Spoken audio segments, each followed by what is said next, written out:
Okay, today let us learn some applications of Kirchhoff's law. Last time हम लोगों ने Kirchhoff's laws दोनों सीखे थे एंड स्पेशली लूप रूल उसमें से जो हमने सीखा था.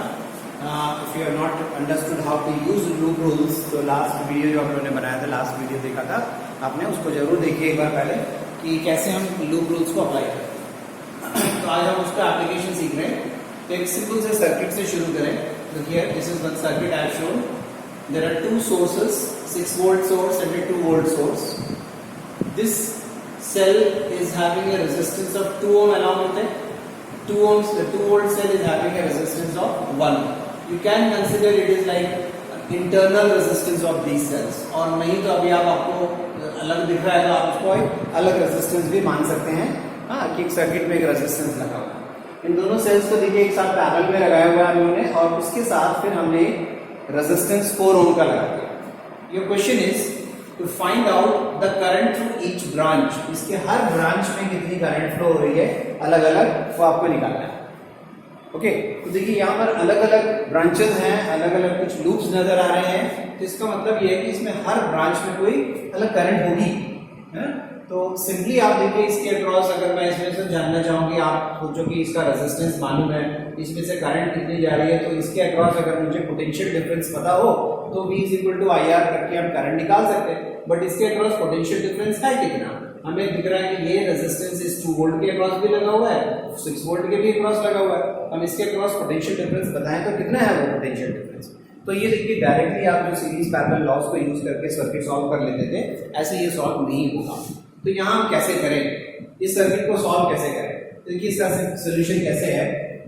सबसे पहला जैसे मैंने काम किया था, बताया था आपको कि सर्किट का कोई नाम रख लीजिए. A, B, C, D, E and F.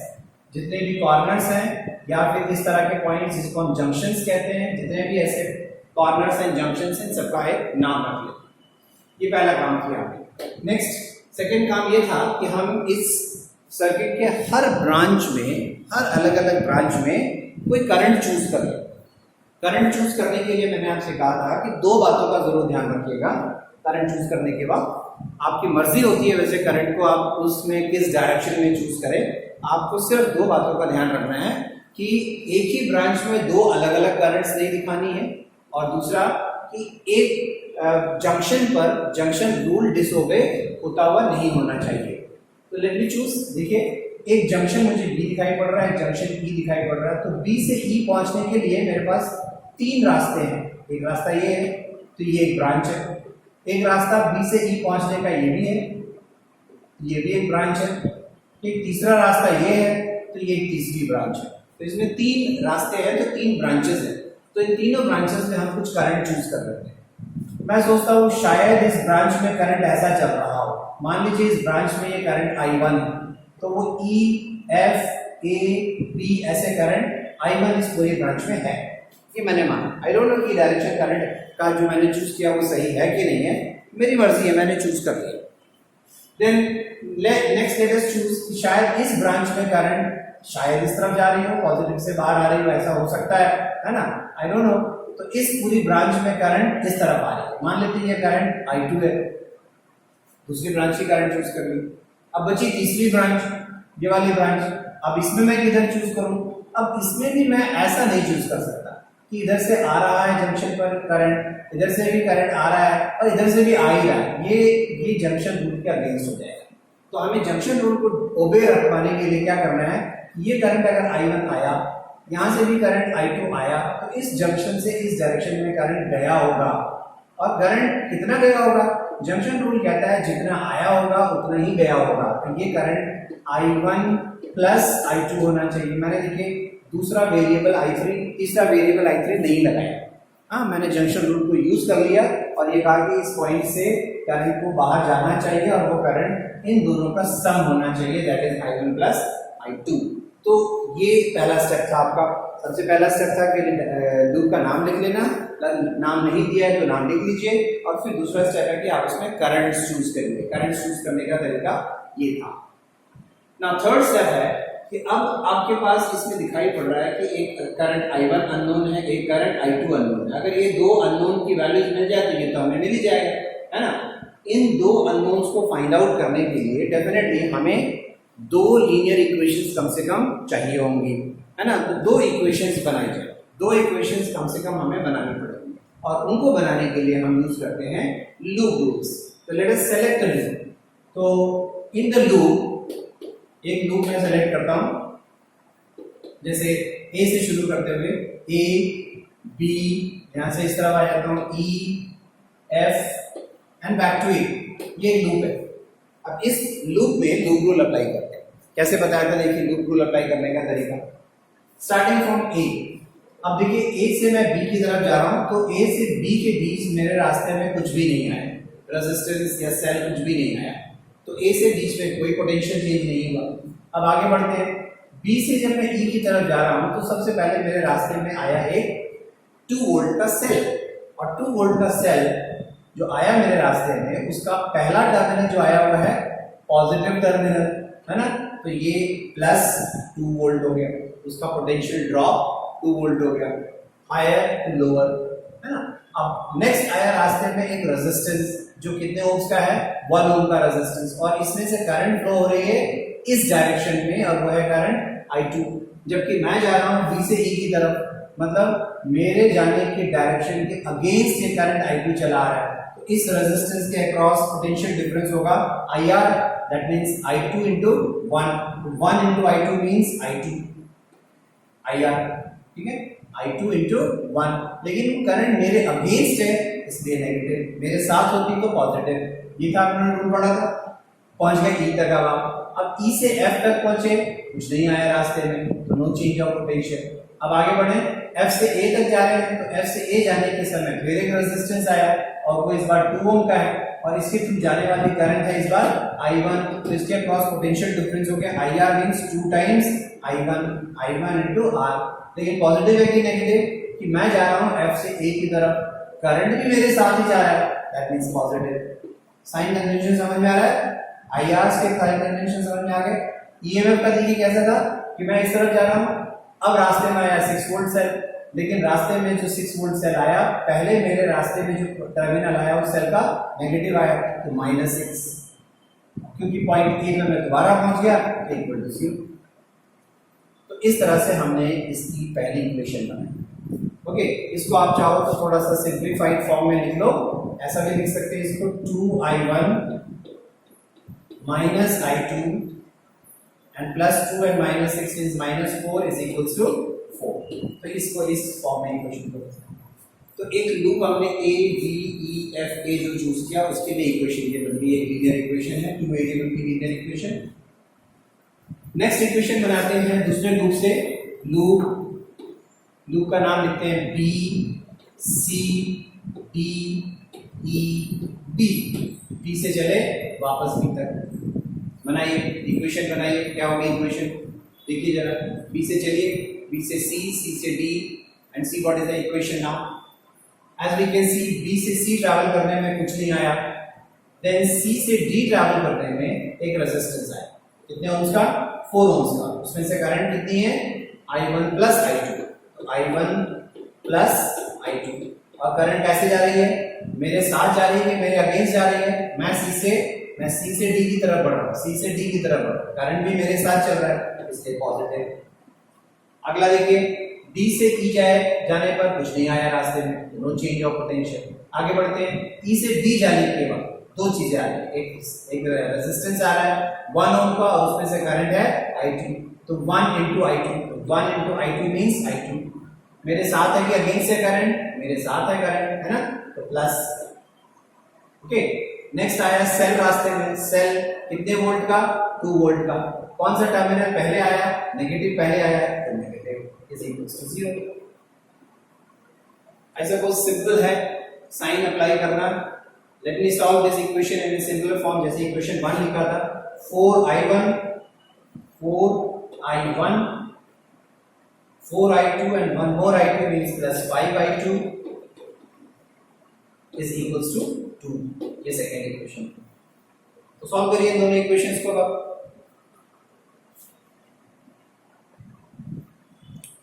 देखिए कैसे सॉल्यूशन है इसका।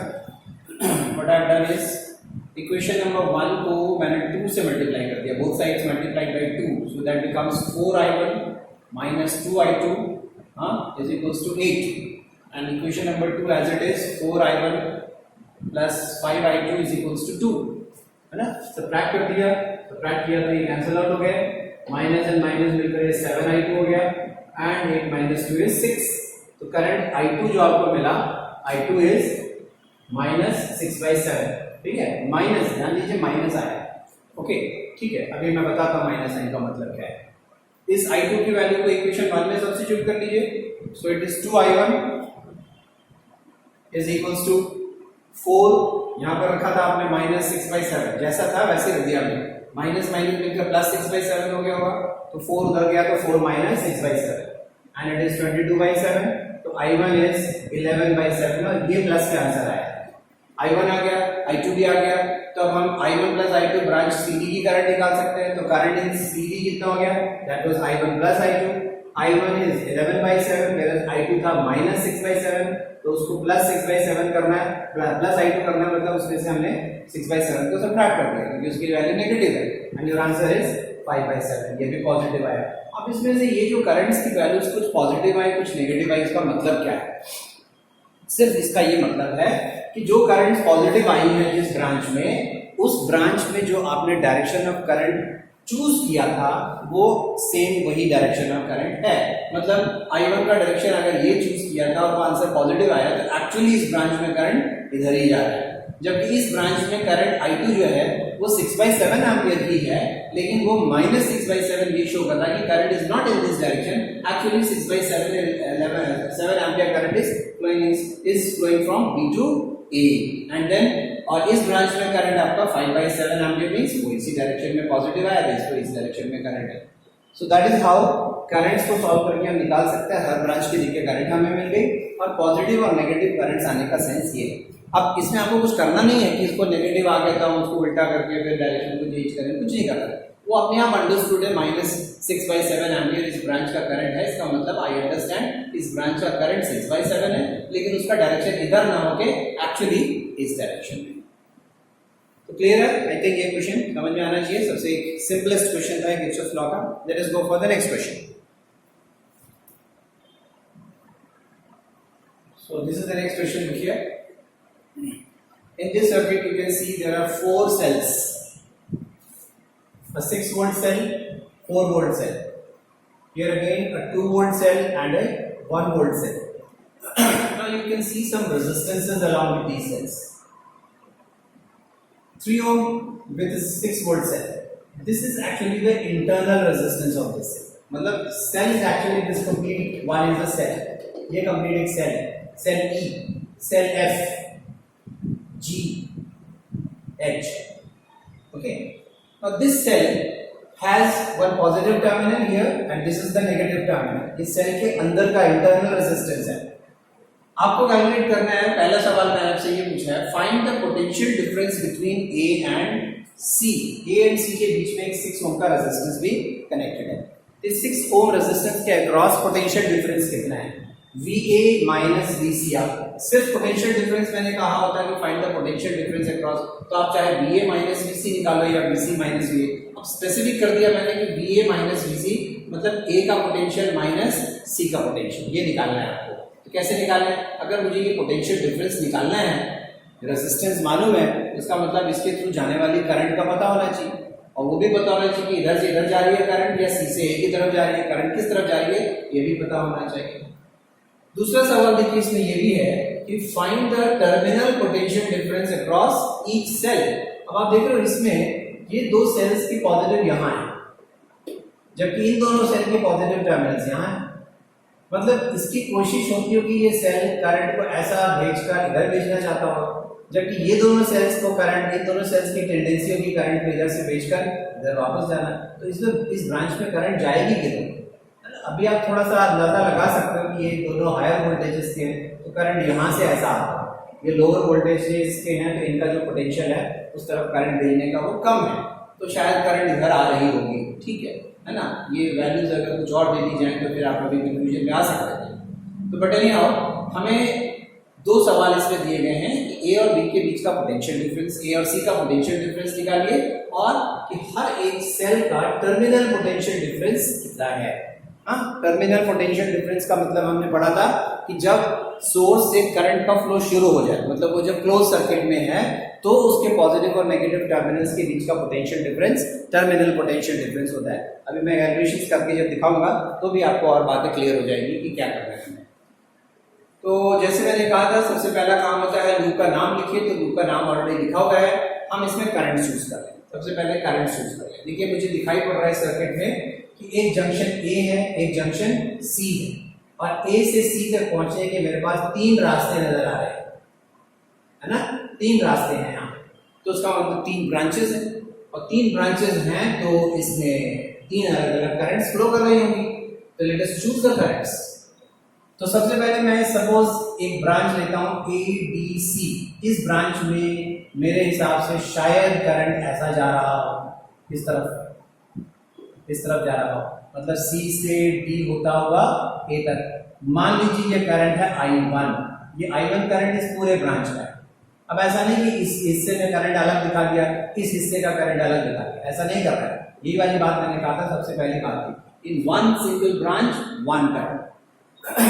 नेक्स्ट ये वाली ब्रांच नजर आ रही है मुझे, शायद इस ब्रांच में करंट ऐसा जा रहा हो, मतलब सी से बी होता हुआ ए की तरफ ऐसा करंट जा रहा हो। मान लीजिए ये करंट I2 है, I2, ठीक है। अब ये करंट I2 यहां से यहां आया, ये करंट यहां से यहां I1 आया, I1 और I2 दोनों अप्रोच करते हैं। इसका मतलब आई सपोज कि इस ब्रांच से करंट को फिर यहां जाना चाहिए, ऐसे जा रहा होगा करंट, और ये शायद I1 प्लस फिर I2 हो जाना चाहिए। जंक्शन रूल यही कह रहा है। तो देखिए सारे ब्रांचेस की करंट हमें चूज करनी है। तो जैसे पहले वाली प्रॉब्लम में देखा आपने, दो वेरिएबल्स की प्रॉब्लम थी, ये भी इसी तरह से दो वेरिएबल की प्रॉब्लम है। I1 एंड I2 दो वेरिएबल सॉल्व करना है, तो हमें दो लूप्स लेने पड़ेंगे, ओके। जबकि हमें इसमें तीन लूप्स दिखाई पड़ रहे हैं, तो कोई भी दो लूप्स आप अपनी मर्जी से चूज कर लीजिए, एंड दो लूप्स के लिए लूप रूल्स अप्लाई करते हैं। चलिए अप्लाई करिए, लूप रूल्स को यूज करते हैं। Using loop rule,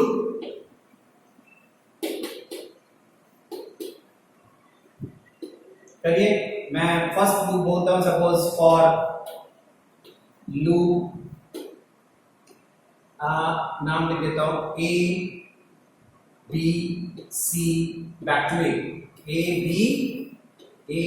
B C A. इस लूप के लिए लिखिए इक्वेशन, लिखिए क्या बनेगी। चेक करें इक्वेशन, देखिए ऐसी इक्वेशन बनी। यहां से चलते हैं, देखिए कैसे बनाया। पहले सेल आया +4, पॉजिटिव टर्मिनल पहले आया तो +4, देन रेजिस्टेंस आया 2, उसमें से करंट आ रहा है ऐसा I2, मेरे अगेंस्ट आ रहा है इसलिए माइनस साइन 2I2।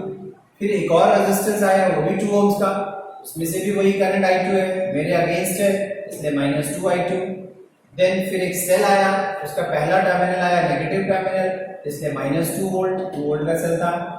आगे बढ़ते हैं, यहाँ से सी से ए की तरफ रेजिस्टेंस आया 6 ओम का, उसमें से करंट है I1 प्लस I2, तो 6I1 प्लस I2। करंट मेरे अगेंस्ट है, ऐसा जा रहा हूँ, करंट इधर आ रहा है इसलिए -6 0। तो यहाँ पर मुझे दिखाई पड़ रहा है -6I1, और ये है -2 और ये भी -6, तो -10I2, और ये है 4 2 दैट इज इक्वल्स टू -2। सबको मैंने 2 से डिवाइड कर दिया, तो वो 3I1 plus 5I2 is equals to 1। सब नेगेटिव थे इसलिए दोनों सबको मैंने पॉजिटिव साइड कर दिया। So that is the first equation, ठीक है ना। सबका इक्वेशन ऐसे ही बना था। चलिए नेक्स्ट लूप ले लेते हैं। लूप, चलिए A C D back to A, इस लूप के लिए इक्वेशन बनाइए, A C D and back to A. करिए, लूप बनाइए, इस इक्वेशन के लिए लूप के लिए इक्वेशन बनाइए। चेक दिस इक्वेशन, यही बना आपकी इक्वेशन भी। देखिए एक बार कैसे वेरीफाई करिए। ए से सी गए हम लोग, रास्ते में आया 6 ओम, करंट है I1 प्लस I2, और वो मेरे साथ है, ए से सी चल रहा हूँ, करंट भी साथ में है इसलिए प्लस। आगे बढ़ते हैं, ऐसे अगला सेल आया 1 वोल्ट का, पॉजिटिव टर्मिनल पहले आया तो इसलिए +1। नेक्स्ट एक 1 ओम का रेजिस्टेंस आया और उसमें से करंट जा रहा है I1, तो 1 into I1 करंट मेरे साथ है तो प्लस I1। अगला रेजिस्टेंस 3 ओम्स का आया, 3 ओम्स के भी थ्रू करंट I1 ही है, करंट मेरे साथ है अगेन, इसलिए +3I1। नेक्स्ट एक सेल आया, रास्ते में सेल आया जिसका पहला टर्मिनल नेगेटिव है मेरे रास्ते में, तो इसलिए माइनस, उसका ईएमएफ है 6 वोल्ट, तो -6 वोल्ट इज इक्वल्स टू 0। ए पे पहुंच गया तो इक्वल्स टू 0। अब इसको सिंपलीफाई कर लीजिए, 6I1 प्लस 1 मोर 7I1 plus 3I1 means 10I, और ये है +6I2, और ये है 1 एंड -6 मींस -5, इस तरफ मिल गया तो इक्वल्स टू +5। तो ये दोनों इक्वेशन देखिए दोनों बन गई हैं। आप इनको सॉल्व कर लेते हैं। That is how this is how we are solving it. Equation number 1 is 3I1 plus 5I2 is equals to 1. Second equation is 10I1 plus 6I2 is equals to 5, है ना। अब इसमें से I1 को एलिमिनेट करने के लिए ऐसा करते हैं, पहले हम इक्वेशन 1 को 10 से मल्टीप्लाई कर लेते हैं, 30 रहेगा ना, और इसको 3 से मल्टीप्लाई कर लेते हैं इस पूरे इक्वेशन को, फिर I1 एलिमिनेट हो जाएगा। तो this is how I have done it. 30I1 plus 50I2 is equals to 10 and 3 से मल्टीप्लाई किया तो 30I1 and plus 60 से 18 and is equals to 50। Simplify subtract किया हमने, देखिए I1 टर्म कैंसिल हो गया and you are left with this is 32I2 is equals to what, -5। so current I2 आपको मिल गया -5/32 एम्पियर। अब I2 मिल गया तो उसको किसी इक्वेशन में रख लीजिए, सपोज इक्वेशन 1 में रख लेते हैं। From equation 1 if I put up 3I1 is equals to plus 5I2, 5I2 मतलब 5 times माइनस, देखिए माइनस साइन को हमें एज इट इज रखना है ना। ये माइनस साइन क्या इंडिकेट कर रहा था, फिर से वही कि हमने जो करंट का डायरेक्शन मार्क किया वो ऐसा मार्क किया, but actually the current direction is in this manner. But हमें सिर्फ माइनस साइन भी पता लगाने के लिए होता है कि करंट का एक्चुअल डायरेक्शन क्या है, हमें कुछ करना नहीं है, ये एज इट इज रखकर सॉल्व कर लीजिए। I2 की वैल्यू यहाँ रख दी हमने, सो इट इज -25/32I2, इधर आएगा प्लस हो गया, सिंप्लीफाई करो, you get I1 is equals to 9/32।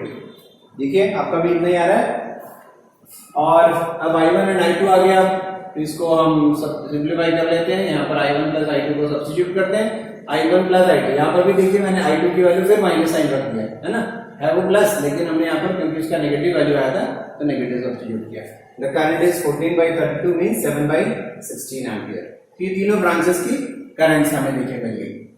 अब नेक्स्ट क्वेश्चन ये आपसे पूछा था कि find out the potential difference VA minus VC। Specifically देखिए पूछा जा रहा है VA माइनस VC। अगर कुछ नहीं कहा जा रहा है, सिर्फ ये कहा जा रहा है कि find the potential difference between points A and C, तो आप चाहे VA माइनस VC निकालो या VC माइनस VA निकालो। लेकिन जब VA माइनस VC बोला जा रहा है तो आपको विद प्रॉपर साइन बताना है। तो let's see VA minus VC, and देखिए आपको पता भी चल रहा है कि I1 plus I2 current positive आया है ना। पॉजिटिव आने का मतलब है कि this point is higher potential, this point is at lower potential, तो इसका मतलब है कि VA minus VC negative positive ही आएगा। So VA minus VC is क्या था, 6 times I1 plus I2, Kirchhoff law जैसे अप्लाई करते हैं, 6 टाइम्स I1 प्लस I2 वो ये है, and cancel out it is 21/8 volts. तो पॉइंट A और C के बीच का पोटेंशियल डिफरेंस 21/8 वोल्ट्स है। बट देखिए इस पॉइंट और इस पॉइंट के बीच का पोटेंशियल डिफरेंस हमारे पास और भी तरीके, हमने पढ़ा था कि that potential difference between two points does not depend upon the path. हम किसी भी पाथ को लेकर कैलकुलेट कर सकते हैं। A से C तक पहुंचने के लिए आपके पास 3 रास्ते थे, एक तो ये सीधा रास्ता था, एक रास्ता ये भी था, एक रास्ता ये भी है। हम अगर इस रास्ते जाएं और A से C तक पहुंचे तो what is the potential difference VA minus VC, वो तो होना वही चाहिए। But let us see how do we calculate it. तो मैंने एक और कैलकुलेशन किया, देखिए अलोंग पाथ ADB, इस पाथ के अलोंग, अब इस पाथ के अलोंग A से C तक पहुंचने के लिए VA minus VC means VA minus this point potential minus this point potential minus this point and so on this point. तो VA माइनस VC करने के लिए देखिए सबसे पहले हमारे रास्ते में आया एक सेल, है ना, 6 वोल्ट सेल, उसका पॉजिटिव टर्मिनल पहले आया तो इसके +6। अगला एक रेजिस्टेंस आया 3 ओम का, और उसमें से करंट I1 ऐसा जा रहा था हमारे अगेंस्ट, हम इधर से आ रहे हैं हमारे अगेंस्ट, तो -3I1। फिर अगला एक रेजिस्टेंस 1 ओम का आया, उसमें से भी करंट I1 ही है तो इसलिए -I1, 1 into I1। Then cell आया, पहला नेगेटिव टर्मिनल आया, इसलिए -1 वोल्ट, तो सॉल्व कर लीजिए। 6 minus 1 is 5, minus 3i1 minus i1 means minus 4i1। तो i1 हमें मालूम है, i1 की वैल्यू सब्स्टिट्यूट कर लेते हैं। I get 5 minus 4 times i1 and i1 कितना था 19/32, 19/32। तो सॉल्व करिए, 4 8 is 32, 8 5 is 40 minus 19/8, you again get 21/8 volt, same as this potential difference। तो देखिए A और C के बीच का पोटेंशियल डिफरेंस आप किसी भी रास्ते से निकालिए, पोटेंशियल डिफरेंस सेम आएगा। इसी तरीके से अप्लाई करिए along A B C करके देखिए जरा, potential difference along A B C क्या आ रहा है, तो you get the same value। check this, अपने आप से करके देखिए क्या आ रहा है। देखिए कैसे होगा, +4 पहला टर्म, पहला सेल 4 है, उसके बाद 2 ओम का रेजिस्टेंस है, उसमें से करंट I2 है, लेकिन वो हमारे अगेंस्ट है।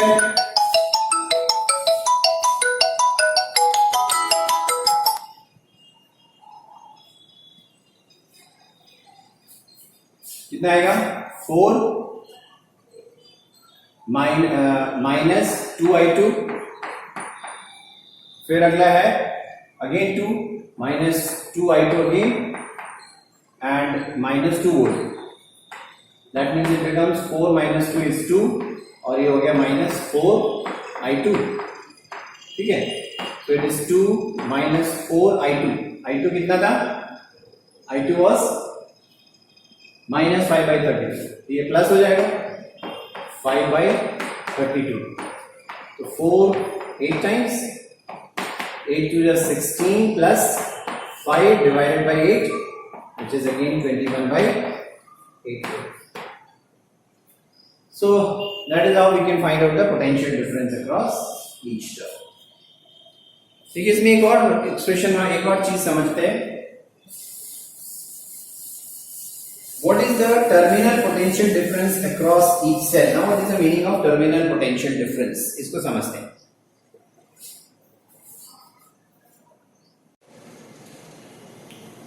तो देखिए हमने करंट जो निकाली थी वो थी I1 19/32 ampere and I2 was minus 5/32 ampere. अब इसमें आपको दिखाई पड़ रहा है 4 सेल्स है, like this is one cell, this is the cell, let me call this cell as E। ये सेल जो है इसके साथ एक जो रेजिस्टेंस दिखाया गया है, लेट अस अज्यूम कि ये रेजिस्टेंस उस सेल का खुद का इंटरनल रेजिस्टेंस है।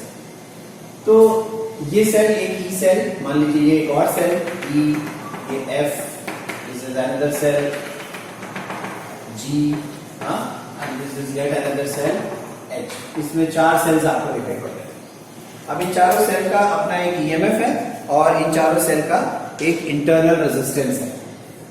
तो what do you mean by terminal potential difference of a cell, कि जब एक सेल किसी सर्किट में कनेक्ट हो जाता है और उसमें से करंट फ्लो शुरू हो गया, तब उसके टर्मिनल्स के अक्रॉस जो पोटेंशियल डिफरेंस है उसको हम उसका टर्मिनल पोटेंशियल डिफरेंस कहते हैं। ये मैंने चैप्टर ऑफ इलेक्ट्रिसिटी के बिल्कुल शुरू में आपको समझाया भी था। ईएमएफ एंड पोटेंशियल डिफरेंस के बीच का डिफरेंस था।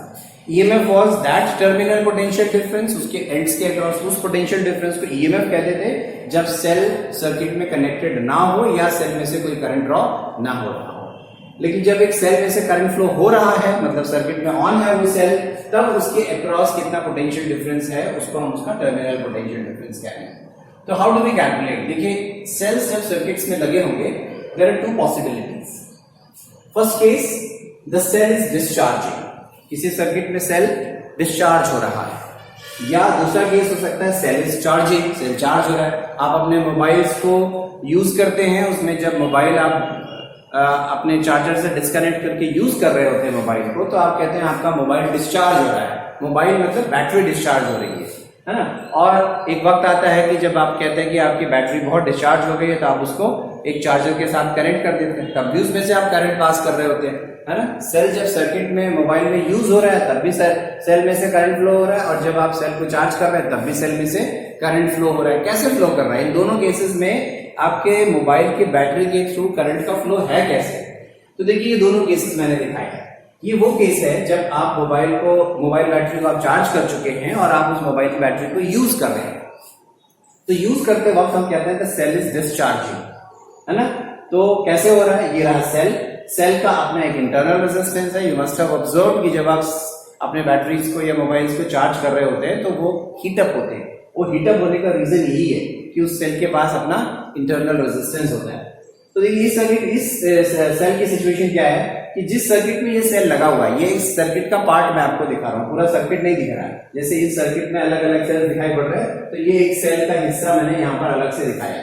तो एक सेल जिसके साथ इसका इंटरनल रेजिस्टेंस है, उसमें से करंट फ्लो हो रहा है आई, लेकिन इसमें करंट फ्लो कैसे हो रहा है? Out, the current is out from the positive terminal, it is in at the negative terminal.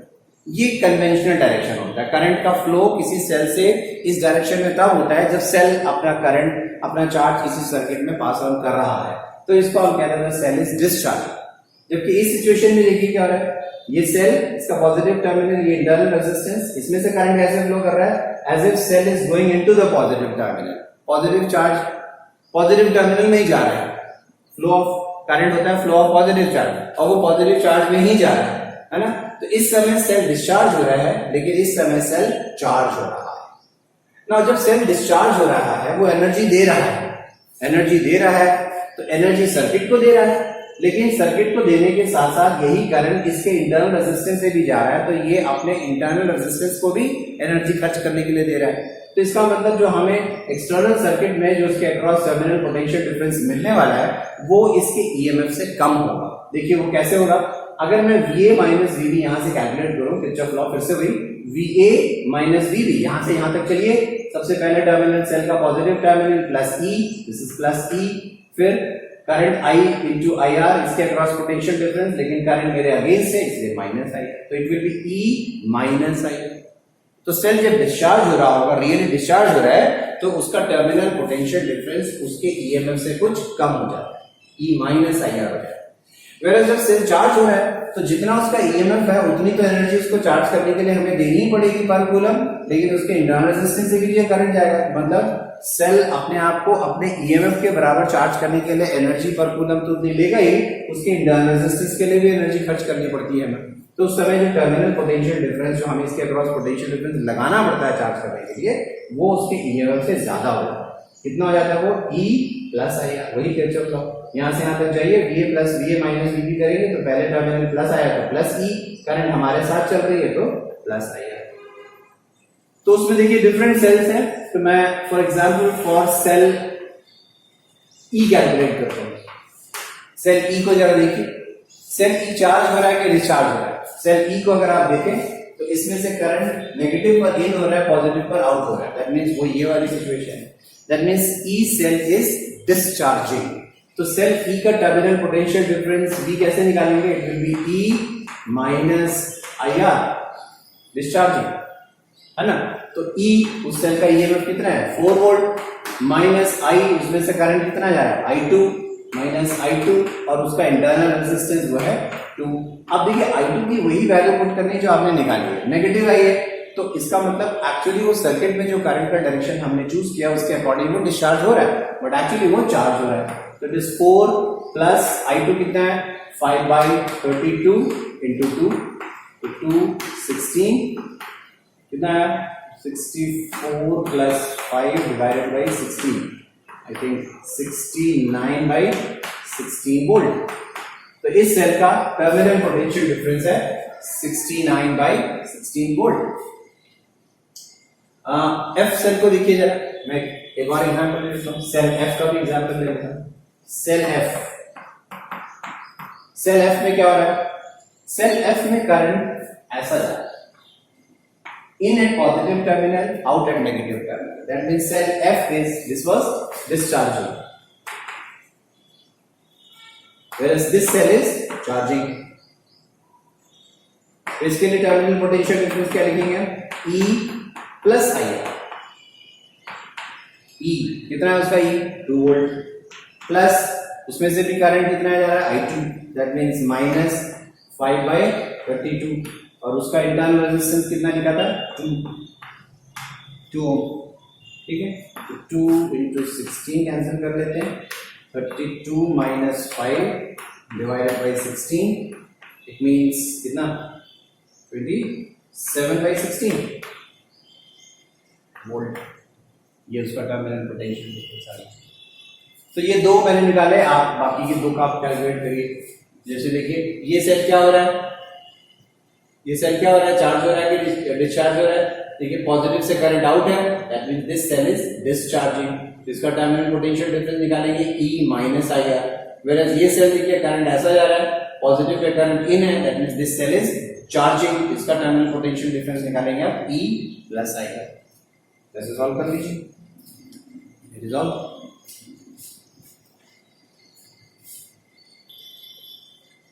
See, this is the next equation. Next circuit. Very commonly, every book is having this problem. In your book also, you can check it. What I see is एक cube जैसा दिख रहा है आपको, है ना? ये cube A, B, C, D, E, F, G, H, ये चार, इसके 6 कॉर्नर्स हैं, 8 कॉर्नर्स हैं इसके, और इसके हर एज पर एक रेजिस्टेंस है, हर एक एज पर एक रेजिस्टेंस दिख रहा है। And every resistance on its edge is R ohms. It is of R ohms. Across its two diagonally opposite points, मान लीजिए A and G, ये जो दो diagonally opposite points हैं, इन दोनों के across हमने एक सेल कनेक्ट कर E। अब आपको कहा जा रहा है कि find the equivalent resistance of this circuit across these two। ठीक है, ऐसी प्रॉब्लम्स में क्या होगा कि आपको सिमेट्री दिखाई पड़ रही है, इसमें अगर आर्बिट्ररी रेजिस्टेंसेस लगा दिए जाएं, ये एक बहुत कॉम्प्लिकेटेड प्रॉब्लम बन जाएगा। किरचॉफ लॉ ही लगेगा फिर उस केस में, नंबर ऑफ वेरिएबल्स बढ़ जाएंगे उसमें। बट क्योंकि ये एक सिमेट्रिकल स्ट्रक्चर दे दिया गया है, और अगर डायगोनली अपोजिट पॉइंट्स को जैसे कनेक्ट किया है हमने, तो देखिए करंट्स कैसे फ्लो करने वाली है। कैन यू सी, ये एक सोर्स से पॉजिटिव टर्मिनल जो आ रहा है पॉइंट ए पर, ये 3 ब्रांचेस में डिवाइड हुआ, तीनों ब्रांचेस एक जैसी हैं, और यहाँ जो नेगेटिव टर्मिनल कनेक्टेड है वो भी इस जगह तीन ब्रांचेस से ही कनेक्टेड है, वो भी वही 3 रेजिस्टेंसेस है। तो इसका मतलब इस जंक्शन से ये जो 3 करंट जाएंगी, वही तीनों करंट्स यहाँ से लौट कर भी आएंगी, उसी प्रकार से डिवाइड होकर। फर्दर देखिए जरा, अगर आप इस रेजिस्टेंस को आगे बढ़ाएं, इस ब्रांच को आगे लेकर चलें, इस पॉइंट सी से ये 2 ब्रांचेस में डिवाइड हो, 2 आइडेंटिकल ब्रांचेस में दोनों रेजिस्टेंस आ रहा है। लाइक दैट ये भी उसी तरह से 2 में ही डिवाइड हुआ, ये ब्रांच भी आगे चल के देखें 2 में ही डिवाइड हुआ।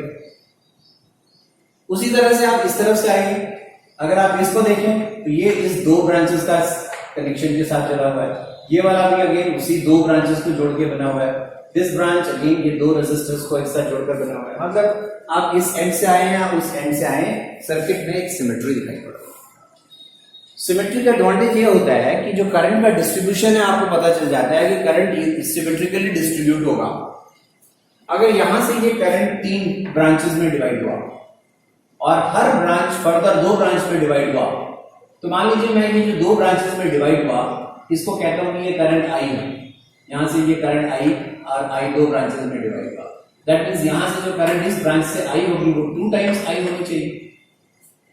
सेम इज द केस, इस ब्रांच से जो करंट इधर डिवाइड हुआ, ये भी फिर I ही होना चाहिए, क्योंकि यहां से भी उतने ही रेजिस्टेंस से करंट आया, तो ये भी करंट 2I होगा। एंड सेम एज ये करंट 2I, फिर यहां 2 ब्रांचेस में डिवाइड हुआ I एंड I। अब इस जंक्शन पर क्या हुआ कि 3 करंट्स 2I एंड 2I अगर गए थे, तो इसका मतलब इस सर्किट में यहां से करंट कितना आया होना चाहिए, 6I। अब सिमेट्री का देखिए आगे चलकर क्या हुआ, जैसे ये ब्रांच I करंट यहां लेकर आया, तो ये वाला ब्रांच भी करंट I लेकर यहां आया, तो इसका मतलब इस ब्रांच में ये करंट 2I चला गया। सिमिलरली यहां से ये करंट I आया, यहां से भी I करंट आ रहा है, तो ये दोनों मिलकर इस ब्रांच से करंट 2I को यहां भेज रहे होंगे।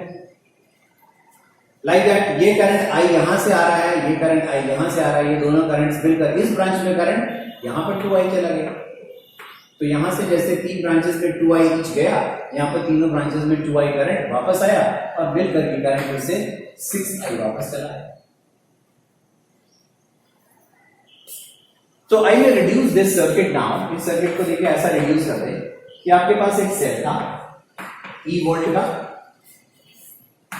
E वोल्ट का एक सेल है, और इसके जो 2 एंड्स में दिखा रहा हूं वो है A, और दूसरा एंड यहां मैंने दिखाया हुआ ऐसा करके, this is B, sorry G, और इन दोनों पॉइंट्स के बीच हमें जो पूरा नेटवर्क है उसका रिप्लेसमेंट एक सिंगल रेजिस्टेंस R से पता करना है कि वो कितना होगा।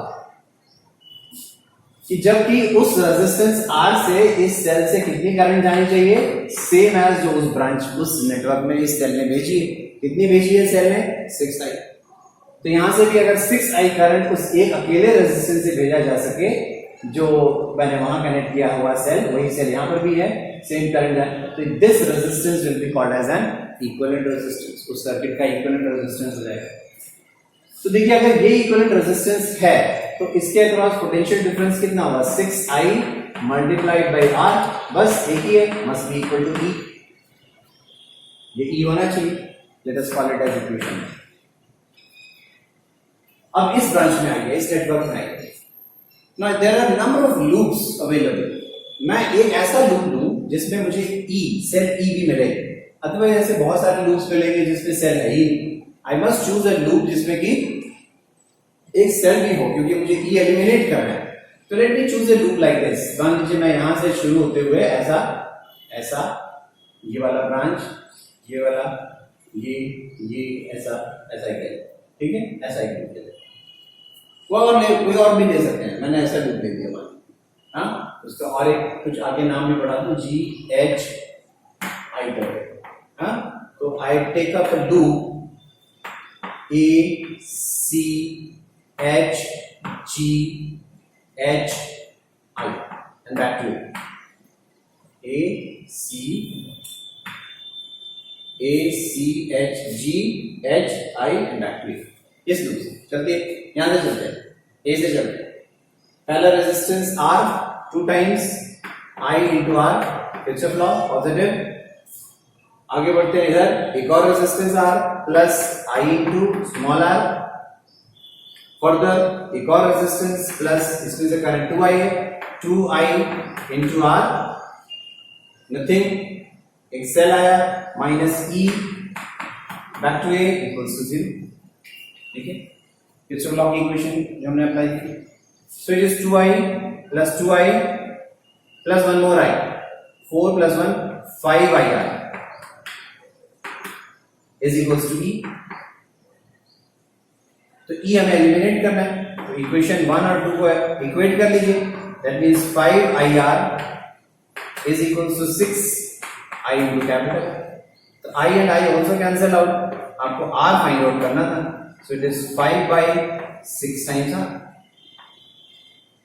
so that is the equivalent resistance of this circuit, 5 by 6 times R।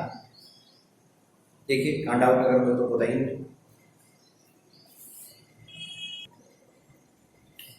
So this is the next circuit again. This type of circuits are called as Wheatstone bridges। अगला topic हमारा डिस्कशन का वो यही है।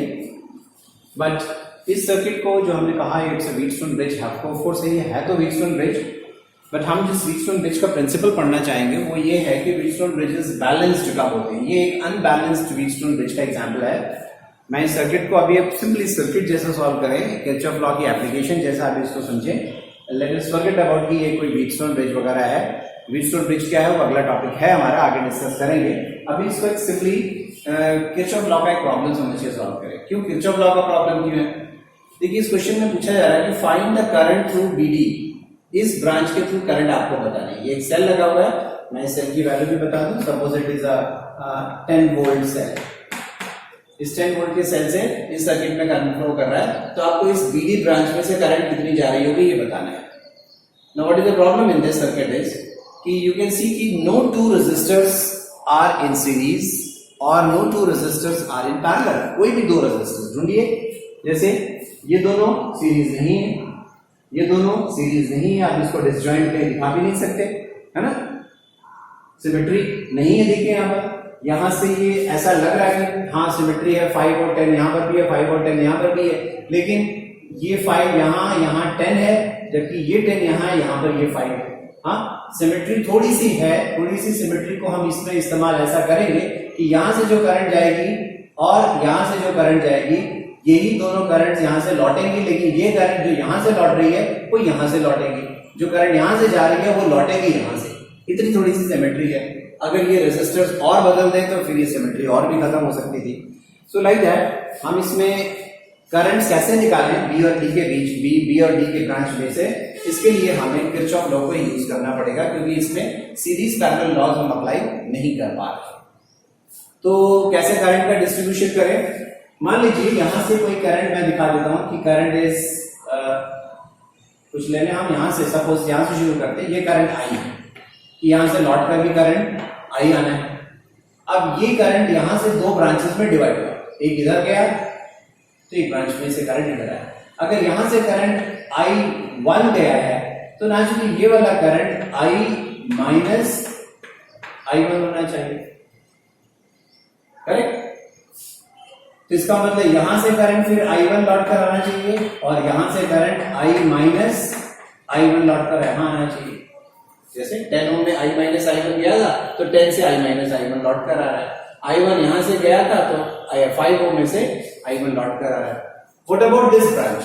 इस ब्रांच में current कितनी होगी? अब देखिए इस ब्रांच में करंट कितनी, आप जंक्शन रूल लगा के पता कर सकते हैं। I1 is approaching, I minus I1 is leaving।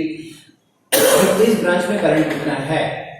Let me choose कि मान लीजिए ये करंट यहां से कुछ I2 है फॉर टाइम बी, अभी हम बदल देंगे I2 को।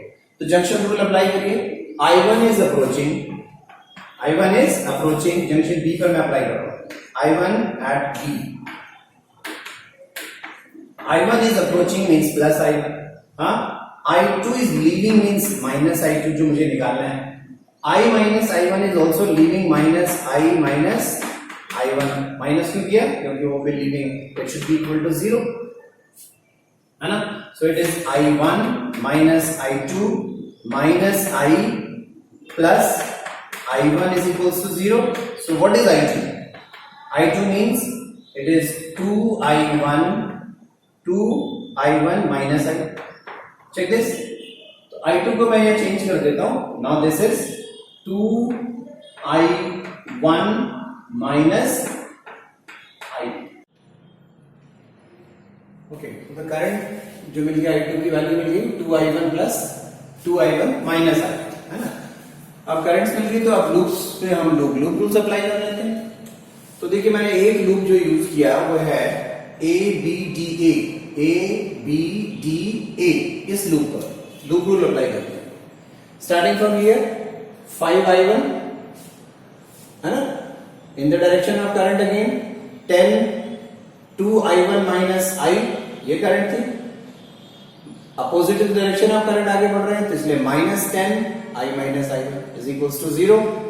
इसको सिंप्लीफाई करो 5I1, यहाँ 20I1 और यहाँ से एक और माइनस एंड ये प्लस हो गया 10I1 और तो 35I1 एंड 10 और ये वाला 10 मतलब minus 20I. So divided by 5 कर दीजिए. So it is 7I1 minus 4I is equals to 0. तो एक लूप तो ये ले लिया हमने. एक लूप और लेते हैं लेकिन उसमें इक्वेशन ऐसी ना बन जाए इक्वल्स टू 0 ना बन जाए, इक्वल्स टू सब कांस्टेंट आना चाहिए. तो हमारी एक equations, pair of equations inconsistent equations बन जाएंगे. तो उसके लिए क्या कर रहे हैं हम लोग, एक लूप लेते हैं. मान लीजिए A D C, इसका नाम दिया F और यह है G. ठीक है, back to A, G A F G and back to A, ऐसा उसमें अप्लाई करते हैं. तो यहां से शुरू किया 10I माइनस I1, आगे बढ़ते हैं in the direction of current again plus 5I1. No more resistors, minus 10 आना चाहिए. इसको हमने इस तरफ कर दिया इक्वल्स टू 10. ओके, इसको सिंप्लीफाई करो. This is 10I minus 10 and plus 5 means minus 5I1 is equals to 10. तो डिवाइड कर दीजिए इसको by 5. So it is 2I minus 5I1 is equals to 2. तो ये दो इक्वेशंस मिल गई हैं. अब इन दोनों इक्वेशंस को यूज करते हुए I1 एंड I सॉल्व कर लेते हैं. करिए सॉल्व, देखिए कितना आता है.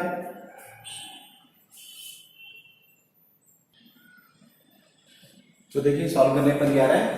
मैंने इसको इक्वेशन नंबर 2 को से 7 से मल्टीप्लाई कर लिया. तो minus 7I1 plus 7 to 14I is equals to 40. और ये equation number 1 as it is cancels. ये आपके पास बचा 10 minus 4 that is 10I is equals to 14. So I आपको मिल गया 7/5 एम्पियर्स.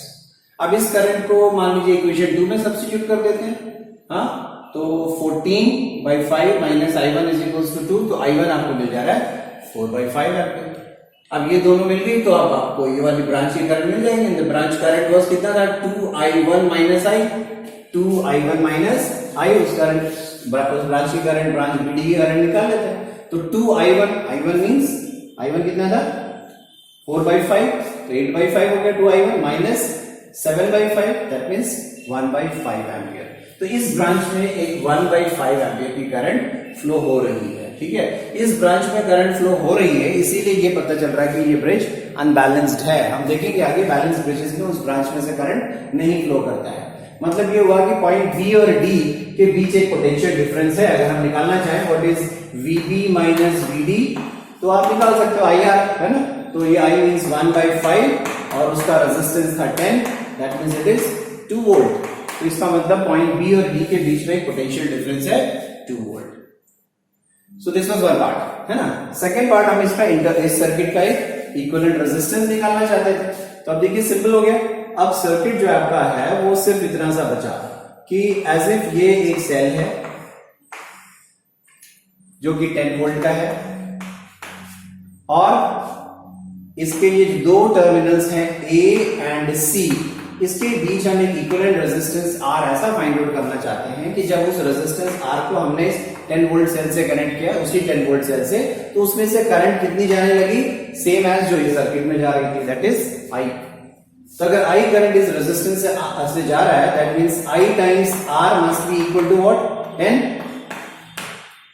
ठीक है, बट I हमने ऑलरेडी निकाल लिया है। I की वैल्यू कितनी थी, the value of I was 7/5, it means 7/5 times R is 10, that means the equivalent resistance of the circuit is 50 divided by 7 ohms. So although this is not a series parallel combination, फिर भी हम इसमें इसका equivalent resistance इस तरह से निकाल सकते हैं by use of Kirchhoff's law. So this was just a problem of Kirchhoff's law I wanted to tell you, और I actually want, my target was कि आप ये Kirchhoff's laws को लूप रूल्स में जो अप्लाई करते हैं, लूप्स में अप्लाई करते हैं, उसको अप्लाई करना सीख लें। इस तरह के कोई भी सर्किट्स दिए हों, इसमें हम लोगों ने जो भी प्रॉब्लम्स किए वो 2 वेरिएबल प्रॉब्लम्स थे। Sometimes you may have circuits जिसमें कि नंबर ऑफ वेरिएबल्स करंट्स की आपको बढ़ानी पड़े, तो आपको नंबर ऑफ इक्वेशंस बढ़ानी पड़ेंगी। 2 वेरिएबल्स तो 2 इक्वेशंस हैं, 3 वेरिएबल्स करनी पड़ी तो 3 इक्वेशंस बनानी पड़ेगी, एंड सो ऑन। तो आई विश कि आप इस तरह के कुछ और क्वेश्चंस को भी ट्राई करें। Next topic I will be taking is again based on this circuit only, but वो जो हम पढ़ेंगे वो एक बैलेंस्ड व्हीटस्टोन ब्रिज होता है और उसका प्रिंसिपल क्या है, that is what we want to learn in the next topic. That is all.